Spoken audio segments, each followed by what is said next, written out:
लोगों को प्यार मिल रहा है क्योंकि दूसरे चरण में 2-3 दिन बचे हैं, किस तरीके का रुझान आपको? आप देख रहे हैं किस तरह से लोगों के मन में उत्साह भी है और मोदी जी को पुनः प्रधानमंत्री बनाने और देश को विकसित बनाने को संकल्प को लेकर के लोग इस चुनाव को एक यज्ञ की तरह ले रहे हैं जिसमें हर एक व्यक्ति अपनी आहुति देना चाहता है।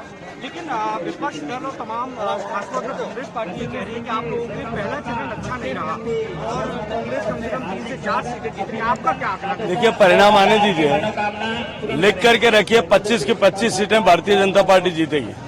सर, पानी की एक बहुत बड़ी समस्या है पूरे राजस्थान के। आप किस तरीके से अब नई सरकार बनेगी? देखिए, पिछले 4 साल में जल जीवन मिशन के चलते हुए देश भर में जिस गति से काम हुआ, 70 साल में जो कुछ काम हो पाया था उसका 4 गुना काम पिछले 4 साल में हुआ और अनेक प्रांतों ने 100% से ज्यादा का कवरेज किया। बहुत सारे प्रांत ऐसे हैं जिन्होंने जो है 80-90% तक का आंकड़े को छुआ।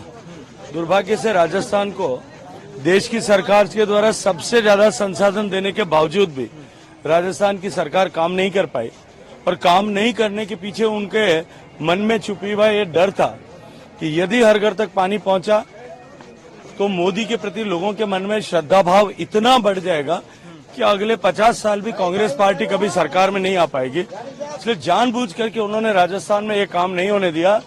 लेकिन अब मैं गर्व के साथ में कह सकता हूं कि अब जो है राजस्थान में डबल इंजन की सरकार बनने के बाद हम आने वाले कुछ ही समय में राजस्थान को इस पेयजल के संकट से हमेशा के लिए मुक्त करा देंगे।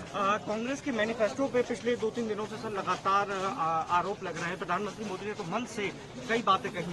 आप कांग्रेस का मैनिफेस्टो वक्फ बोर्ड का घोषणा पत्र के अतिरिक्त और कुछ भी नहीं है। और यह मैं कहूं कि आजादी के पहले जिस तरह की घोषणाएं मुस्लिम लीग किया करता था उस तरह की घोषणा पत्र कांग्रेस पार्टी ने जारी किया है। विपक्ष का कहना है कि आप लोग मुद्दा भटकाने की कोशिश कर रहे हैं, इसलिए मुस्लिम लीग और कभी कोई और बातें करते हैं। देखिए, जिस पार्टी के प्रधानमंत्री ने प्रधानमंत्री की कुर्सी पर रहते हुए ये कहा हो कि देश के संसाधनों पर पहला हक और अधिकार जो है वो अल्पसंख्यकों का है, मुसलमानों का है, और जब दूसरी तरफ माननीय मोदी जी के नेतृत्व में सरकार इस मंत्र के साथ में काम करे कि देश के संसाधनों पर पहला हक देश के गरीबों का है और गरीब के जीवन स्तर में सुधार लाने के लिए काम करे, तो निश्चित रूप से अल्पसंख्यक प्रेमियों को जो वोट बैंक की तरह अल्पसंख्यकों को देखते हैं उनके मन में ये तकलीफ और दर्द होना स्वाभाविक है।